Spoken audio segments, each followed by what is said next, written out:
Hi, and welcome to the X22 Report Spotlight. Today's guest is Cody Snodgres. Cody was in the black ops business for over 20 years. He was offered $1 million by the CIA to bomb the Alfred P. Murrah building in Oklahoma City. He is an insider and has incredible amount of information. And I like to welcome Cody to the X22 Report Spotlight. Cody, welcome to the Spotlight. Thanks, Dave. It's a pleasure. Hey, thanks for being here. So you worked for the Black Ops. Can you give us a little bit of a background of who you work for and what you did? Yeah, we can. And what I'd like to do before we start is it's a quick little disclaimer statement here. I always quote the 1982 Intelligence Identities Protection Act. That's the IIPA, which is U.S. Code Title 50, Sections 421 and 426. And it states the disclosure of a U.S. government operative's identity is illegal only if it is done intentionally and with knowledge that the government is still actively maintaining a cover for such operative. And that's, because of the John Kiriakou case, the CIA case officer back in January 2013, he was sentenced to 30 months in federal prison for violating this act. He inadvertently named a CIA officer who was involved in the CIA's RDI program, which was a rendition, detention, and interrogation program. So the names we use will be non-active personnel or deceased personnel. And so we always just state that, as a little caveat before we go. But my background, I started back in 1974. I graduated from high school in Dallas, Texas, and I had scored on the top of 1% of the SAT test in physics. And so I had a full tennis scholarship to college. And in 1975, at the physics department of East Texas State University, CIA came to recruit me there. And I turned down recruitment with them at that time. And then you fast forward later on, I started college, finished college, and graduated with a double Bachelor of Science degree in both mathematics and physics.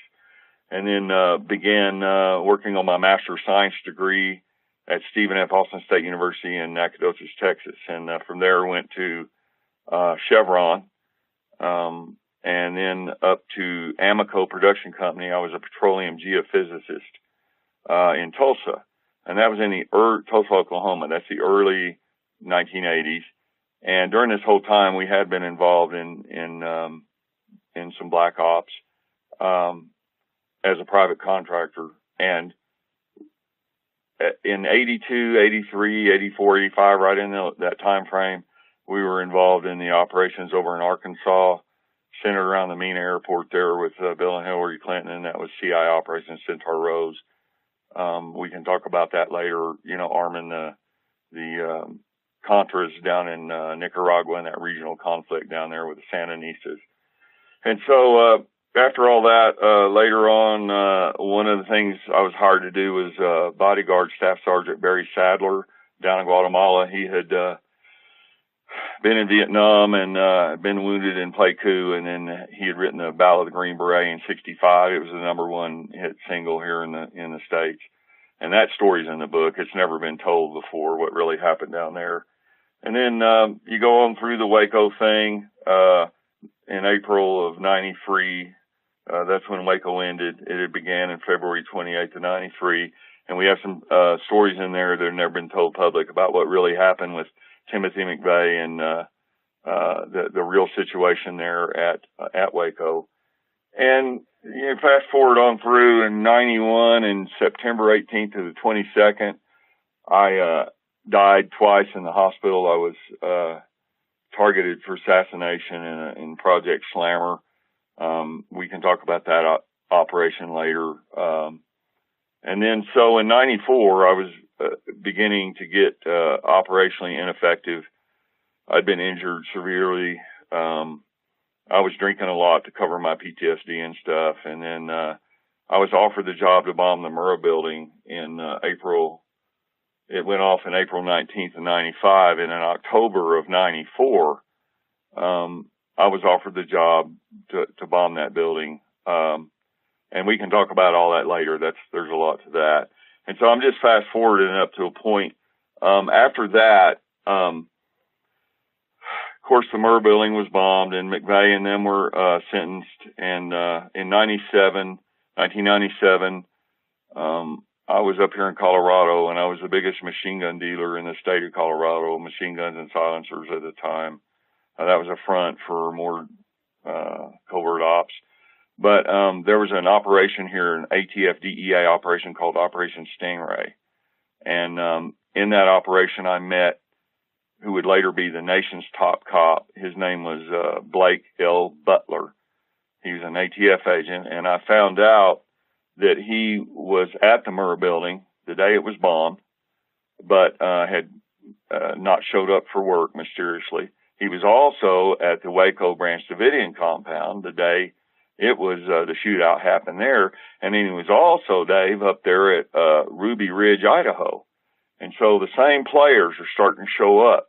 So in the 2 years that ATF DEA Operation Stingray was going on, in April the 20th of 1999, the Columbine High School shootings happened here in Littleton, Colorado. And at that time, Dave, it was the biggest, worst mass high school shooting in U.S. history. And so 2 days later, I was at ATF agent Butler's undercover residence. He was given his nation's top cop award by Vice President Al Gore and Janet Reno, U.S. Attorney General, a little bit later after this. But on April the 22nd, we were sitting around there talking, and Bill Clinton and Janet Reno were on the TV. They had come after the Columbine carnage, and of course were capitalizing on the Democrats' gun control agenda.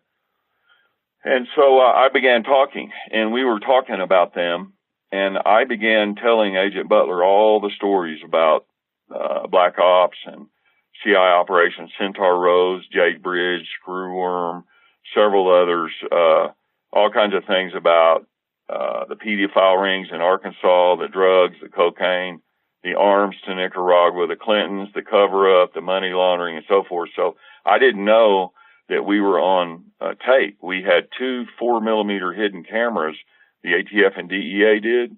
And so what they did was, all this stuff that I said was true, and they sealed it all up and disappeared the tapes. And then ATF agent Butler planted me with false evidence. And we can talk about all that later, but he planted me with false evidence, and then they indicted me. And October 7th of 99, they arrested me, and the CIA picked me up first and asked me direct questions about Bill Clinton and a bunch of stuff, turned me over to the ATF, DEA, and FBI down at the Colorado Springs Airport. And then they put me in front of Judge Edward Nottingham in the 10th Circuit Court. And Judge Edward Nottingham, we would find out later, was directly nominated for his position by ex-DCI, that's the ex-Director of Central Intelligence, George Bush Sr., back in the late 70s. That's when they came to recruit me. Well, I would find out later that the prosecutor on our case was the U.S. Attorney, Tom Strickland. And Tom Strickland, he was appointed directly to his position by none other than Bill Clinton. And we found out that when Bill Clinton first came up from Arkansas and he became president, he fired every U.S. attorney in the whole country. There's about 93 of them, I think it was. And Tom Strickland was one of the ones he appointed. And so my case was already being fixed by the CIA covertly. And we would find out that Tom Strickland, before he was U.S. attorney for the 10th Circuit and Clinton appointed him, he was in a law firm in Denver, Norman Brownstein, Hyatt, and Faber. And Norman Brownstein was on the Council of Six. That's a CIA group of attorneys back in the 70s with George Bush. And so this whole thing started getting very skewed, which is one reason McVeigh and the whole Oklahoma City cover-up trial was sent up there. It's a place where CIA could control it all. So to make a long story short, they threw me in there and denied my bond with a perfect record, not one traffic ticket, no drugs, no violence. They ordered me to go to the SHU, which is a special housing unit. It's like a supermax security where McVeigh had stayed. And we can talk about all that story and his execution, and because we know some people that eyewitnessed that execution up at the Terre Haute FCI, the Federal Correctional Institute. And so anyway, I'd been in there for a while without bond, and on July 24th of 2003, Judge Nottingham ordered a final hearing, and we had hired a tape expert named William Valentine, and he had also once previously worked for CIA. His job was to debug the White House electronically, and he had coffee in the Oval Office with 3 sitting presidents, Reagan, Bush, and Clinton. And so he was a real good expert, and we had at this point uncovered legal evidence to a legal standard that the ATF and DEA had planted evidence, and CIA had doctored tapes and withheld tapes and so forth, and we had them all on perjury and obstruction and all kinds of stuff. And so when this hearing was ordered, July 24th, 2003, we were going to get all this stuff into court. And we had enough evidence to take down the entire ATF DEA offices in the Springs and Colorado Springs. And so 2 weeks before that, on July 7th of 2003, I'm cleaning my windshield on my LTD in the Walmart parking lot on 8th Street in Colorado Springs, and I'm about to go, get all this stuff into court. And I never heard it or saw it, but I heard the motor rev and the tire squeal, and I was leaned across my hood cleaning the windshield, and the parking place in front of me was open, and this car came in there and completely totaled my LTD Crown Victoria out from under me and knocked it about 8 feet back, knocked me back into another car. I rolled over it, hit a fender, bounced off, hit a concrete light pole, and I was almost killed. And so time went by in the hospital, and I got out and was in an outpatient physical therapy facility. And I was leaving that. It was only just a couple of days before this big hearing. And I was walking out to my other car, and sitting in the parking lot, on the road out by the parking lot, was a Colorado Springs police cruiser with the motor running. And when I got around to my car, they floored the motor and jumped the curb and came at me, throwing sparks and stuff everywhere, and then swerved. I thought they were going to crush me between the cars again, and the car swerved, and in the driver's side, wearing a Colorado Springs police uniform, was the nation's top cop, Blake L. Butler, and he pointed at me and shook his finger at me. He's about 4 feet away, and then he floored the car and took off. And so I was pretty shooken up, and I drove back home up in the mountains. I stopped and threw up for a while, and I was in pretty bad shape. And I got home here. Now, this is just a couple of days before this big hearing where we're going to expose all the CIA corruption, 10th Circuit corruption, ATF, DEA, evidence planning, all of it. And I'm sitting here watching a movie with my wife and young son, and I look out, and up in the front yard pulls an SUV. And in it is Harold Leonard, the guy that offered me the job to blow up the Murrah building for $1 million back in October '94. And I thought they were going to kill me, so I just went out there, and I didn't want my son to see his dad getting shot, at that young age. So I went out there, and Harold Leonard was sitting there, and he said, look, if you go to that court hearing and talk and say anything about the Oklahoma City bombing or any of the black ops we did or anything, we've been ordered to kill you, and we've got orders to kill your wife and kid. And he pointed up at the house. And I worked with this guy. I mean, he was my friend. He was one of my trusted companions. And then he put his head on the steering wheel and sighed, and he looked at me and said, it's nothing personal. And so the next day, I called my attorney, which was Harvey Steinberg, the Denver Broncos football team attorney at the time. And I told him that I wanted to change the plea. And we went up to the 10th Circuit Federal Court in Denver. And we met United States Assistant Attorney Greg Goldberg, who was then on the case. And I said, I'll plead guilty to anything you guys want. And he said, pick a charge, any charge. I don't care which one. Plead guilty and you're out of here. And so I pled guilty to something I didn't even know what it was. It turned out to be dealing firearms without a license, really stupid stuff. But it got the CIA off my back. And I waited all this time. It's been 22 years. Since I was first offered that job to bomb the Murrah building, over 22 years. And I waited all this time for Bill Clinton to get out of the office of presidency and Hillary Clinton to get out as Secretary of State. And and all the stuff she was in. And so I've stepped forward at this time and wrote the book about all this called Choosing the Light, Dark Secrets of the Oklahoma City Bombing. And all these stories are detailed in high-level detail with a whole lot of information. We have over 20,000 pages of court and discovery evidence. We have tapes that I made, my own tapes. We snuck surveillance equipment inside the U.S. Attorney's office, and I tape recorded them in there. And I wrote them letters accusing President Bill Clinton of being a drug dealer for the CIA and all kinds of stuff. And all the stuff's in the book. It's about 700 pages long. So that's a basic overview of all this. And then with the funny part, Dave, after all this was done and all this high-level corruption and evidence planning and corruption in the DOJ, the funny thing, Dave, is in 2007, Judge Nottingham himself, he had to resign in a sex scandal with prostitutes.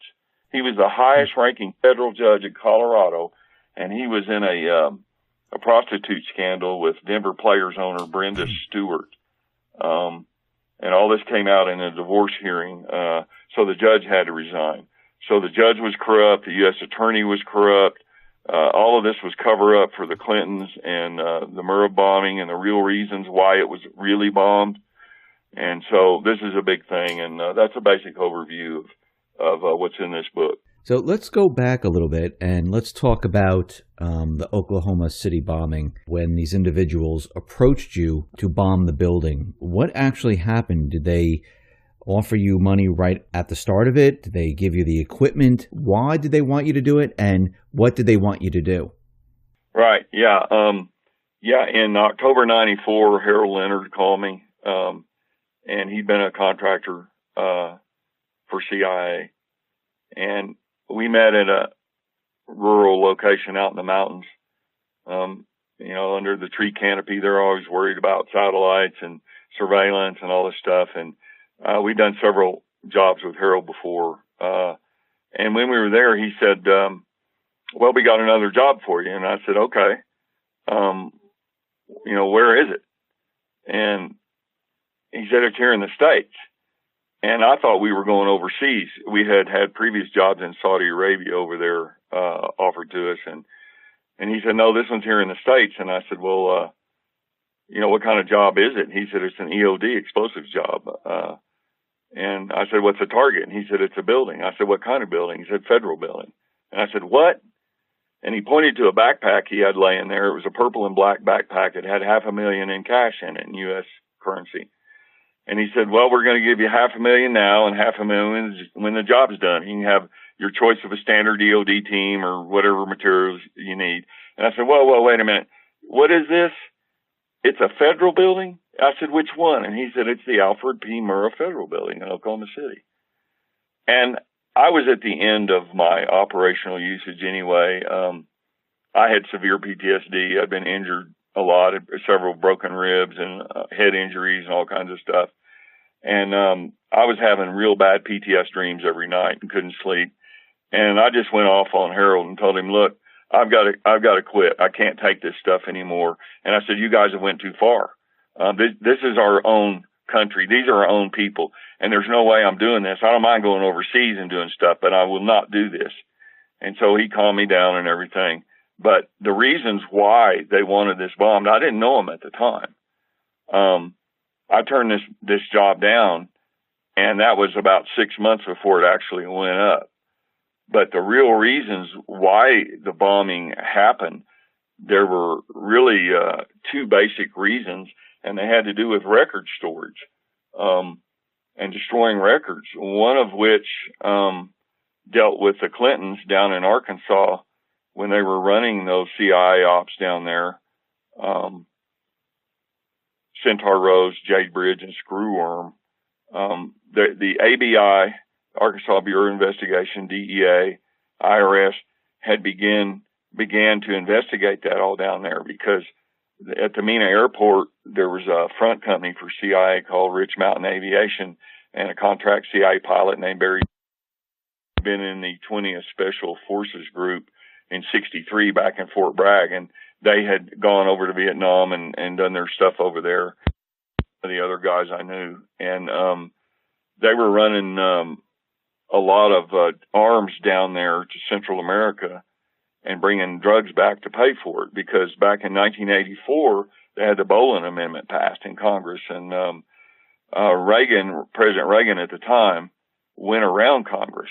The Bolin Amendment forbade us to put U.S. troops down there in Central America, and the Russians were really supplying that Daniel Ortega guy. He was the president of the communist Sandinistas, and Reagan didn't want the balance of power to be disturbed. So we began supporting the Congress against the Sandinistas, and Congress wouldn't let him do what he wanted. So he went around and ordered CIA director to arm them.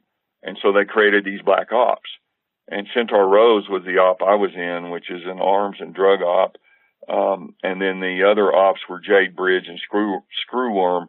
Jade Bridge was an op where they were bringing Nicaraguan pilots up here in Arkansas, and they were training them to fly light aircraft. And then the Screwworm part of it was down centered around Mexico City, which was a manufacturing op to produce automatic weapons and stuff like that.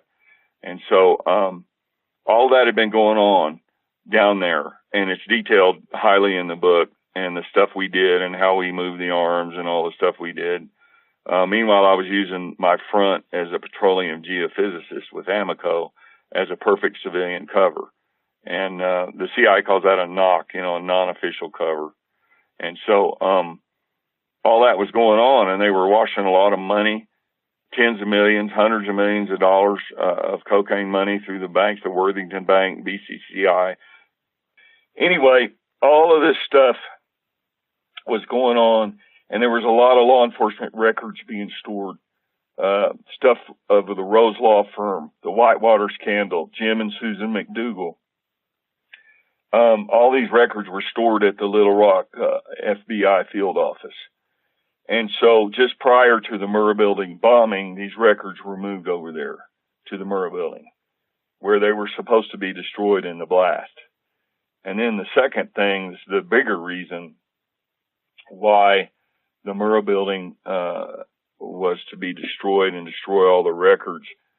For this, this is all detailed highly in the book with dates, names, times, everything. But to make a long story short, we have to go back a little bit into history. In the 1980s, Saddam Hussein was a paid CIA asset, just like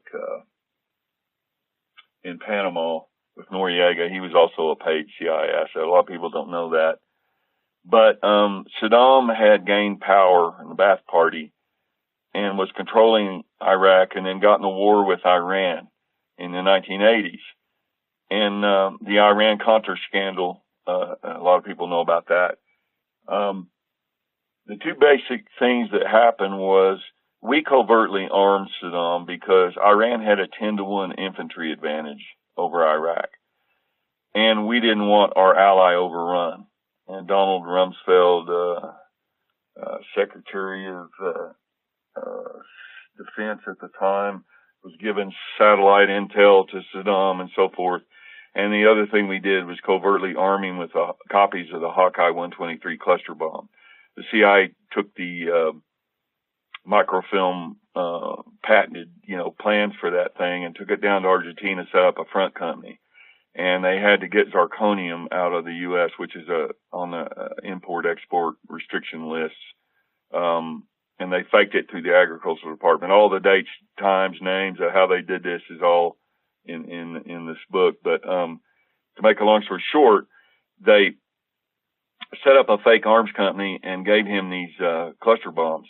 They moved them through North Africa into Iraq, and this was in case he was overrun, because these things are really good at killing mass troop numbers on the ground. The other thing they did was give him the AIM strain of anthrax, which was a weaponized grade of anthrax produced at Fort Detrick, Maryland. And this particular type of anthrax has a smaller smaller size, spore size, and an altered protein coat, which makes it it can be uptaked more readily in human targets, hence the weaponized version. And so this was all covert. The American people didn't know about all this. And what happened was, when the war was over between Iran and Iraq, Saddam then invaded Kuwait later, and it really scared the Saudis. And they put pressure on our government. And so we cooked up the Desert Storm invasion to throw Saddam out of Kuwait. But we had a problem. The Pentagon had a big problem. Number one, this anthrax stuff was all hidden and unknown. And we were afraid that our former ally Saddam, who had now been turned, from an asset to a liability, would use this stuff on our own troops. And our standard anthrax vaccinations, the course was 1 month for 6 months to build immunity. So it took 6 months. And our troops, we didn't have time. And so they cooked up a brand new anthrax vaccine with an adjunct called squalene. It's a long molecular fatty acid group. It's a shark oil, which boosts autoimmune function like aluminum in vaccines or mercury in the vaccines. And so to make a long story short, we're getting to the Murrah building here. They bypassed FDA testing. They gave our guys this stuff. All this is detailed in the book, from Dover Air Force Base and all the stuff up there. And it caused what's later to be called the Gulf War syndrome. Another thing, it made our guys sick, basically, and it made the shots down for 1 shot to 1 month so they could hurry up and get everybody over there. And they basically used our troops as guinea pigs without their knowledge. The second thing that they used was depleted uranium. That Gulf War in January 91 was the first time the Pentagon ever used on a mass scale depleted uranium weapons. Their two primary delivery systems were the A-10 Warthog jet aircraft that used a 30-millimeter chain gun. I know some of the pilots that use that over there. And then the M1A1 Abrams tanks, like Timothy McVeigh and his platoon commander, Terry Nichols, used. They had a sabot round in them that had the DU. And so to make a long story short, these had enough kinetic energy to blow a Soviet T-54 turret clean up in the air like a tumbleweed. Those things weigh 11 tons. And these things had such high kinetic energy, approximately 5,200 feet per second velocity, that they made these new fireballs. And the fireballs, Dave, created new compounds out of uranium. They were uranium oxide, uranium dioxide. This stuff was mildly radioactive, and the micron size of the particulates in these explosions was about 4 microns. But the Pentagon had issued our troops mop gear that went only down to 10 microns. The filters wouldn't filter all this smaller stuff. So our troops started breathing it, and it concentrates in the thyroids and the reproductive glands. And so if you're a man, you breathe that stuff, and you were getting low-level radiation in your thyroids and in your testicles. So after Desert Storm, all our troops were coming back. There's approximately 480,000 of them. And they came back to the States and started, making love to their wives and stuff. And this low-level radiation that had been absorbed in the reproductive, it was being passed on to the spouses, and from the spouses to the children, and from the children to the grandchildren, and so forth. And the Pentagon had a brand new problem, just like the Agent Orange scandal of our troops from Vietnam. There was all this long-term, low-level radiation stuff that could have went on multi-generationally. The Pentagon did not know how many generations down that they would have medical culpability. This could have turned into hundreds of billions or trillions of dollars. And so we're getting to the Murrah building now, the real reasons they blew it up. Senator Chris Shays, a Republican from Connecticut, was sitting on an Armed Services Committee back in 94. That's the same year I was offered the job to bomb the Murrah building. And he was determined to get medical culpability and medical money for all these sick Gulf War syndrome. The VA was full of people that were sick with all of this stuff from the vaccines and the radiation. So he tasked the FBI with collecting all the medical records of 480,000 troops. And it was a nightmare. Some of them were still in the Army. Some of them weren't. These records were everywhere. And the FBI went around gathering all these medical records so they could have a big hearing and dole out billions of dollars in medical payments. And guess where they were all stored? In the Murrah building. And so when all of that went up, the medical culpability payments and the Gulf War syndrome and all that stuff went away, because if you don't have the medical records, you can't prove medical culpability. And so later on, let's see, it was September 19th of 1996. Now, the Murrah building went up April 19th of 95. And so in September of 96, they were still having congressional hearings on Gulf War syndrome. And at those hearings, the DOD admitted, and we have a copy of their of the stuff from the hearings in the appendix of the book, but the DOD admitted that there were over 400,000 Gulf War syndrome medical records had, quote, disappeared. And that was, after the Murrah building went up. So those are the two basic reasons for the destruction there in that building. And, McVeigh was, of course, a patsy. I knew when Harold Leonard offered me a job like that, I was getting to the end of my operational usefulness. And I figured, they were going to kill two birds with one stone. It's a good way to get rid of me and shut me up for all the stuff I know. And then have a patsy. I knew it was a patsy op. I've been around too long. And especially for $1 million, that's a real low level amount of money for something like that. So, McVeigh was the patsy later with the Ryder truck. That was the cover for what the real black op was. And the real black op was destroying all the records. Now, with you knowing all this knowledge, they just let you walk away? Did they try to silence you? No, at the point when Harold Leonard offered me that job in October 94, I turned from a CI asset to a liability. And the very next day, one of my handlers, I can say his name now because he's deceased.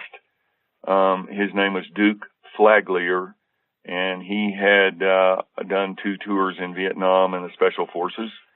And then when he got out of the Army, he had accepted recruitment by CIA, and he was one of my handlers. He called me the next day after I turned that job down, and he said, you need to leave the country. And I said, why? And he said, well, I heard, what's going on. And he had a place in Belize, and he offered me the key to that. And he said, we'll stage you out of Belize. Just go down there, and then we'll get you somewhere. And I said, why? I said, I'm not going to say anything. You know me, He said, no. He said, you know too much. You're now a liability. And I at the time, I told him, I said, no, I'm retired and I'm not going to talk or anything like that. So I stayed here in the States. And then after the building did go up, I didn't know when or where that was going to happen. But when it did, I immediately went black. And, we had fake IDs and passports and disguises and all the standard tradecraft stuff. And I went down to Oklahoma and staged out of some of the safe houses we'd been using between Tulsa and Oklahoma City during the Centaur Rose ops that were, back in the 80s in Arkansas. And then I left the country briefly and then came back up to the States. But I just left it with that, that I'm quitting and I'm getting out. And I wasn't going to talk. Now, you mentioned WayCoh, and I noticed that they're putting on like a little mini-series about WayCoh. Why now are they putting something up on TV about WayCoh and pushing that idea that, it was this cult? And what do you know about WayCoh and what really happened there? Yeah, I'm glad that you asked that, because this is it's one of the things in this book. It's very important to understand the history of false flag attacks and how the shadow government manipulates things. I had some people call me and tell me about that WayCoh thing on TV you're talking about. And they said, Cody, I think that's in response to you and all the interviews you've been given about what really happened there.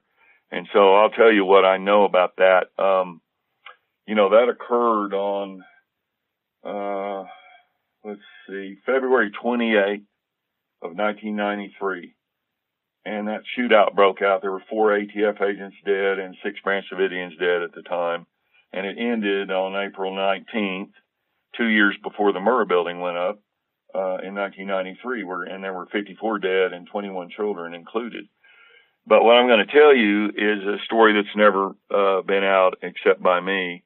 And it's about a Branch Davidian named Ron Cole. And Ron Cole told me this stuff straight to my face. And I'm not a Branch Davidian or anything, but at the time in '93, I was the biggest machine gun dealer up here in Colorado. We were buying and selling machine guns and silencers all around the U.S. We worked on DEA and FBI guns. We were doing sealed no bid, well, they weren't no bid, but sealed contracts for Navy SEALs, developing prototype guns and so forth. We had lathes and blue ink tanks and the whole thing. And one of my primary distributors was in Dallas, Texas, which is RDR Distributors. And the ATF came right after the Branch Davidian compound gunfight erupted. I'm trying to remember his name. I'll remember his name in a minute. He's a guy up in Denver, the ATF field office. He was our compliance. Doug Miller, that's his name. He was our compliance officer out of the ATF office in Denver. He came down to my shop and he said, I want to see all your books, see what guns have went to Texas. And I said, why? He said, because that Branch Davidian shootout was down there. We're trying to determine what kind of weapons. Have you sold them any machine guns or silencers? And so I showed him all the books and everything. And I said, I've never dealt with them. I deal with RSR in Dallas, not down in WayCoh. And so Ron Cole was at the Branch Davidian compound. He's a good friend of David Koresh's. And just before this shootout erupted, on February 28th of '93, Ron got a call from his mom down in Florida. She's real sick, old lady, and he flew down there to take care of her. Well, the very next day, this shootout broke out, and he heard something about it preliminarily on the news, so he called David Koresh at the Branch Davidian compound before the feds cut the phone lines. And Koresh had just been in this gunfight and been shot. But the phone lines were still up, and Ron asked him what happened. And Koresh told him that the ATF pulled up in trucks with cattle trailers behind them, and they were all unmarked. And they pulled out in front of the yard there in front of the front door, and the Branch Davidian compound's dogs went running out there and was barking at them. And the feds just opened up on them and shot the dogs. And then they started shooting at the building. And so Koresh and some of the Branch Davidian guys returned fire, and the gunfight erupted where Koresh was hit. And so Ron Cole, then the phone lines were cut, and Ron Cole left his mother and flew immediately back there to WayCoh. But by that time, the feds had set their perimeter around the compound, and no one was allowed in or out. So Ron Cole, being a Branch Davidian, he went around and found some of the other Branch Davidians that were not at the compound when it was hit. And they were out shopping and doing stuff in town. Well, they all gathered at the perimeter and set up a camp. And they were watching with binoculars and telescopes, to see what all was going on. And night after night, they were seeing these streaks in the sky. It was, they were red and green and orange. And they didn't know what they were. They were all civilians. None of them had been in the military. And so they were talking one night, standing around there, looking with binoculars, going, what's going on? And we wish we had some night vision. And somebody walked up and said, I have some military night vision. And it was Timothy McVeigh. And he had some military night vision from Desert Storm. And so with that night vision, they could see what was going on. And what was happening, Ron said, was there were black helicopters with no markings whatsoever. They had no lights at all. They were flat black helicopters, and they were circling the Branch Davidian compound at night. And they could see the tracer bullets, and they were firing M60 machine guns down into the compound through the roof. And they were abhorred when they saw all this. And they asked McVeigh, why are they doing that? And he said, it's a standard Delta Force tactic or Army tactic. When you have some insurgents that are in a building with a perimeter set around it, standard policy is to deny the high ground to the snipers. In other words, when you start machine gunning up the roof, it presses the shooters all down to the lower levels. When they go to the lower levels, they can't shoot as far. And so you can collapse the perimeter around the building. And he said that's what they're doing. And night after night, they watched them fly over there and machine gunning up those people. And later on, when that supposed fire broke out in April 19th of 93. All those people mostly had already been killed.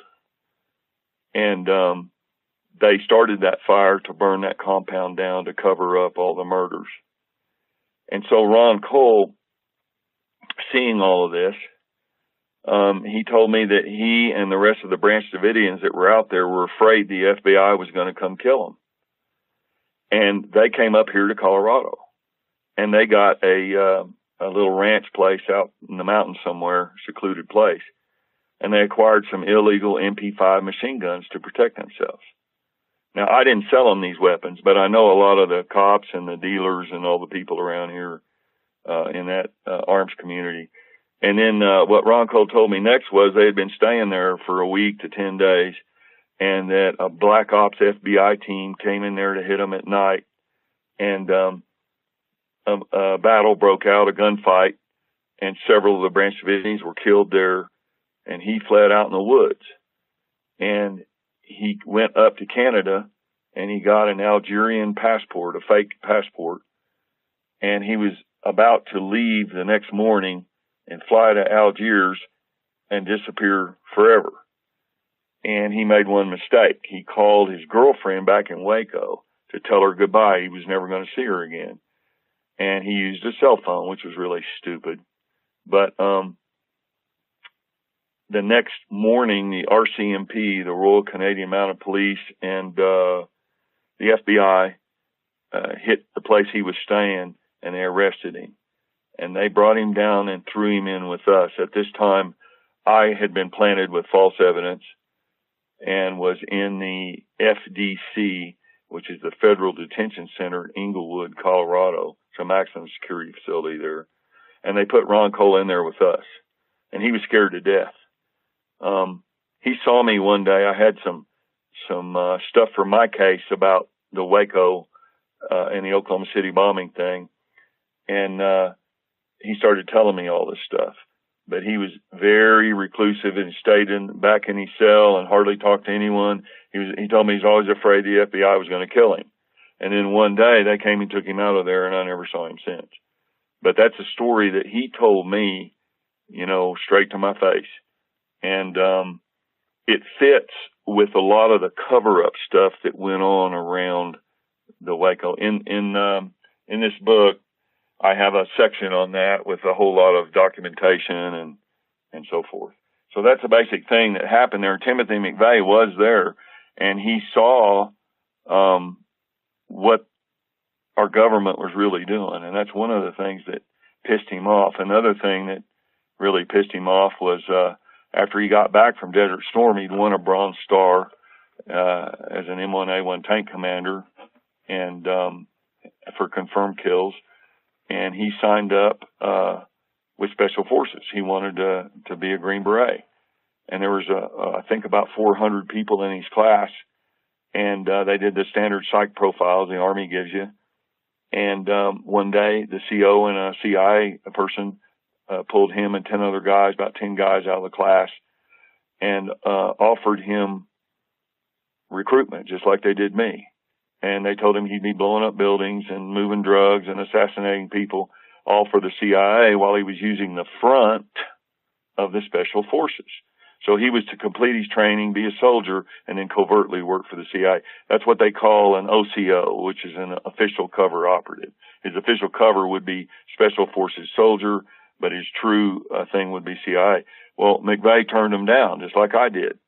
And he went up to Calspan in Buffalo, New York, and worked security guard. And there's a whole section in the book about all that. Because Calspan was a big defense contractor. They worked with the Redstone program, with the Air Force. It was a lot of electronic countermeasures and so forth, and high-level stuff like microchips. We know all this because McVeigh wrote his sister Jennifer letters, and I have copies of these letters in the book where he told them all about CIA wanting him to assassinate people and move drugs and all this other stuff. And so we have a lot of documentation about all this. But what a lot of people don't know, Dave, is that when McVeigh was going over to Desert Storm, January 91, he got the standard set of shots. And in these shots, There's the anthrax shots we talked about with the squalene autoimmune adjuncts, which made everyone sick as hell. And he was also part of another program unknowingly. They injected him with a microchip in his buttocks. And this microchip was a test program covertly of the Lockheed Martin Satellite Systems BEAST program. BEAST, that stands for Battle Engagement Area Simulator Tracker. And this was a first-time test of microchip technology in a real-time war situation, with blowing sand and clouds and oil well fires. Saddam had set a lot of those Kuwaiti oil well heads on fire. And so the satellites could see down through all of that and track individual soldiers. They'd had problems with standard dog tags, when you get in a firefight, and arms and legs are blown off the torso and they have to go around and pick up the body parts and stuff.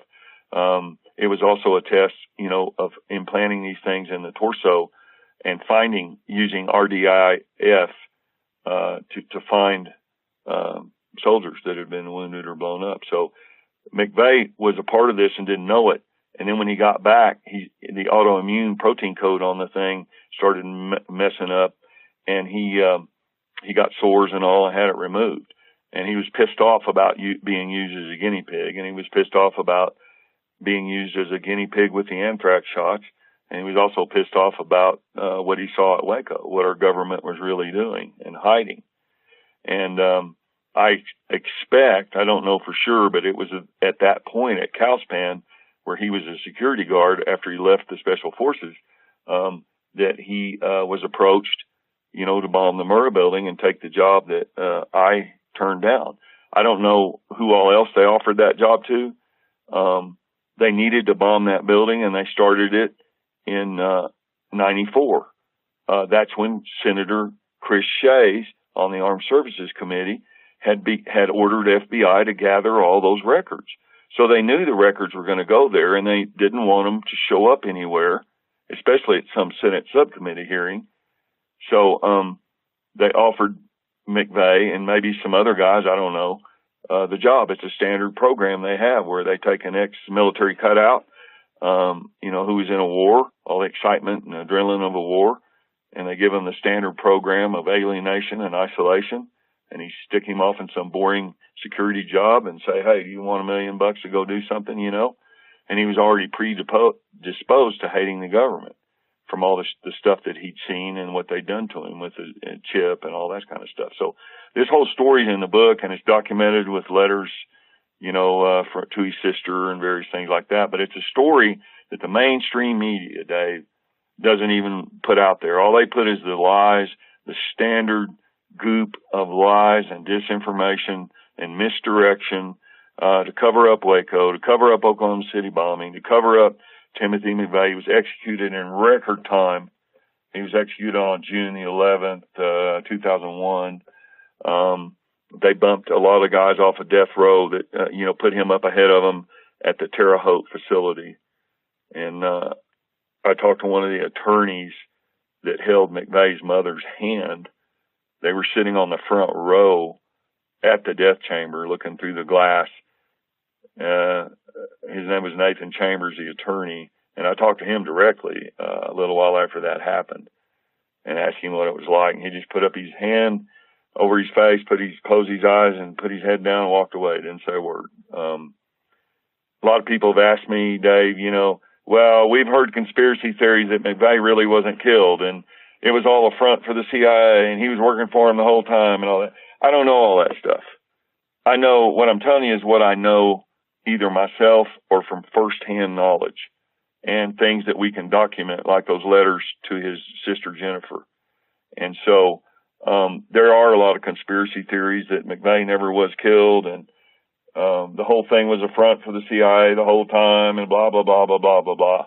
All I know in my book is I try to stick to the facts And most of the witnesses are like one removed from the actual event, like Ron Cole. Cody, I wanted to move a little bit forward here, and we know throughout time there's been many false flags. I mean, 9/11, we see all the different shootings like Columbine, Sandy Hook, and things like that. Here we are today with Trump. He's in office, and, you know, we have people saying that this memo is going to be released about the Pfizer warrants. We have people saying that there's going to be indictments against the Clintons. They're investigating the Uranium One deal. They're investigating the email servers. They're investigating everything about the Clintons, about their foundations. And we see right now that the deep state, we had this, you know, missile warning in Hawaii, which was either there was a missile headed towards Hawaii or it was a test. Do you think the deep state right now, do you think they're finished? Do you think, from your experience and your knowledge, do you think they are ready to do something else? Do you think they're just going to let these investigations and everything come out? Is that how they work? No.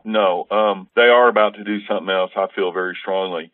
And you're talking about the Clinton Foundation. You know, a few weeks ago, that Dr. Lorich up in New York, that surgeon, he was involved with the Haiti relief effort down there, and the Clintons were supposed to give $30 million from their foundation, and he was about to testify. And then they said he committed suicide. And it's a long list of people like that, the Clinton death list. We got lists of them in my book, and the listeners can Google up all that stuff of people like Vince Foster and all of them Jim McDougal down in Arkansas that end up suicided or having heart attacks or strokes, standard CIA stuff. The deep state is in trouble. People like me and Ole Damagard and other whistleblowers, Edward Snowden, there's a lot of different people, Thomas Drake in the NSA, William Binney, NSA. I talked to Thomas Drake one time. John Kiriakou on the CIA's rendition program. There's more and more whistleblowers, Dave, that are coming forward. The deep state is in trouble because people are waking up now and they're seeing these patterns of these false flag attacks. That's what me and Ole Damagard try to do is correlate individual incidents like this Oklahoma City bombing or 9/11 or Sandy Hook and show people the underlying patterns of media control and information control and how these patterns exist on these false flag events around the world, the Gulf of Tonkin, it goes on and on. And so people are waking up to that, and the more people that wake up to this stuff and stuff on your show that you talk about, I've listened to your show for a long time, and you put out some really good stuff, connecting these big dots with the international bankers, the drugs, the arms, the false flags, Lockheed Martin and all their satellite stuff. All this stuff ties together, but it's a big picture, and we need people like you and me and different people who can put this stuff in perspective for the average person who doesn't have time to do all the research. But this deep state is in trouble. I believe that Donald Trump is trying his best to drain the swamp, like he said in his campaign. I believe he's encountered a lot of serious, deep resistance. And I know there's a whole lot of stuff going on that we don't know about, and we don't have actionable intelligence. I try to stick to facts or verifiable facts or documentation, but the problem is, Dave, as you well know, when it gets to the deep state and all these hidden indictments and hidden email servers and all this stuff, it is so difficult to get get the facts we need. And so there's a lot of things that swirl around. And I'd like to tell you what I know about Libya, what really happened over there, because it points directly to this. I don't know how much time we have. Yeah, go ahead. That's fine. Well, yeah, this is an example of how the information is manipulated. I had an associate, I will not use his name because he's still active, but he had been in the U.S. Marine Corps and got out of that and then was a contractor for CIA. And he was over there in Benghazi and had gotten in a firefight that night that all that stuff happened. And the basic story he told me, he signed point-specific non-disclosure agreements, which is standard. And can't talk in public, but he whispered this stuff straight into my ear. And he said he was there and they were sitting around at the compound. And previous to all that, when we went over there and kicked Gaddafi out of power, Muammar Gaddafi, I once had another CIA associate who had dinner with Gaddafi in his presidential palace in Tripoli, Libya there. And so he told me a bunch of stuff about Gaddafi. And then what had happened was Gaddafi had a whole bunch of gold bullion and a whole bunch of Russian arms. He'd been taking his oil revenue for years in Libya and buying gold and buying arms. And when we went over there and he was killed, and remember Hillary Clinton said, we came, we saw, he died. Well, what my associate told me was that President Obama, the U.S. president, and Hillary Clinton, Secretary of State, were in a covert scheme to loot that gold bullion, and they did steal it.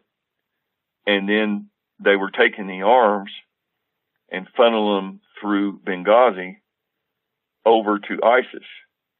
And that ISIS was a proxy army for the U.S. deep state, and that they were arming them with the stolen arms they had confiscated from Gaddafi. All this was done without the American people's knowledge. So on the night that firefight broke out, insurgents had come to that compound. They were really mad that the U.S. was over there arming ISIS, and ISIS was running around tearing hell out of everything and destroying the old Roman ruins and murdering and doing looting. And they were trying to stop the arms flow that Obama and Clinton were secretly sending to ISIS. And so that's why they hit that compound, because all that stuff was going through that compound. That was a front. And he said he was sitting in his quarters, and they had radio comms, and they got the call that a firefighter had broken out, and there were air assets. And he was ordered 3 separate times, Dave, to stand down. And he had taken an oath as a Marine Corps, in the Marine Corps, for the Constitution. And he told me that he couldn't stand it anymore. And he said his contract be damned and all of his stuff be damned, and he was just going to go help those Navy SEALs and the guys at our compound. And so he went and engaged in that firefight. And he said that the insurgents blew off the top of the roof first thing with the Soviet mortars. And that's just like the Branch Davidian compound. The first thing you do is deny the high ground. Then you can collapse the perimeter around the structure. And that's what they did. And the firefight got in, and those Navy SEALs were killed, and the ambassador was killed there. And that the air assets that were available were all ordered to be stood down. And he said that Hillary Clinton was a traitor, and they deliberately held back the assets and let that embassy be destroyed so it would destroy all the evidence of their covert arms going to ISIS and the gold bullion and all the stuff that was going on. And he said that Barack Obama and Hillary Clinton, if all the data and the facts would be known to the American people, that they were in fact guilty of a conspiracy to commit treason against the United States. And that's what he told me straight in my ear. And that's a story that very few Americans have heard. He also told me that when our air assets off our aircraft carriers, I had some friends in the Navy that worked on the USS Saratoga, but some of our air assets were sent. You remember, Dave, when they had those big long lines of Toyota trucks out in the desert? Yeah. Okay. You can't tell me that pilots can't see ISIS trucks lined up in the desert. In Vietnam, they had jungle canopy to hide under. But out in the desert, you have clear visibility. There's plenty of sunshine. And these guys had orders. They would go in and they'd call in to get the green light to fire on these ISIS convoys, and then they were being told to stand down. And they would come back to the carriers, and it's standard policy to drop the ordnance in the ocean before landing on the carrier deck because for fires and so forth. So they would drop their ordnance in the water. Then when they landed, the pilots all started bitching and saying, "Oh man, what? We had a clear sight. Why were we ordered to stand down?" And then they had to sign point-specific national security agreements and stuff not to ever talk about it. And so what my buddy told me was that the stuff they showed over here to us Americans in our news, where they showed those pictures of the ISIS facilities and convoys being blown up, what they did was they took Russian wing camera photos and videos when the Russians were really hitting ISIS. They took those pictures and photos and substituted them for ours and showed them to us Americans over here saying, "Look, we're hitting ISIS." The whole time we were protecting ISIS, and the whole time we were arming ISIS. And that gold bullion, I don't know the amount. My buddy didn't know the amount. He said that it was rumored around, there was a lot of it around there, and Gaddafi had security around it. Nobody knows what happened to all that gold. There's no telling what it went to do. Maybe finance ISIS, the proxy army, to overthrow Assad. The Saudis wanted that big pipeline to go through there, and Assad said no. So nobody knows where this gold went, and the arms, everything was destroyed when that compound was destroyed when the ambassador was murdered. So the whole thing was covered up. And I hope one day that the truth will come out. I hope that our Navy SEALs and our veterans and our ambassador did not die in vain for some dark political agenda and cover-up. But the deep state operates like this, and the political criminals that are in power at the time, like Obama's and the Bushes, the Clintons, this is run-of-the-mill stuff for them. And then they doctor up through the media control over here, and we never hear the truth. We only get little glimpses and pieces covered over with a whole bunch of propaganda. Cody, I agree with you. I mean, that's what we hear here, propaganda. And I really want to thank you for coming on the X-22 Report Spotlight. How can people get a hold of your book? The book's Choosing the Light, Dark Secrets of the Oklahoma City Bombing. And we have one website in Europe. It's lightonconspiracies.com/Cody. You can get the book there. And then we have another one here in the U.S. It's real simple. It's CodySnodgres.com. That's CodySnodgres.com. And so we have the books available there. There's a whole lot of information in this book that we haven't covered. Cody, once again, I really appreciate it. Thank you very much for being on the Spotlight. Yes, sir.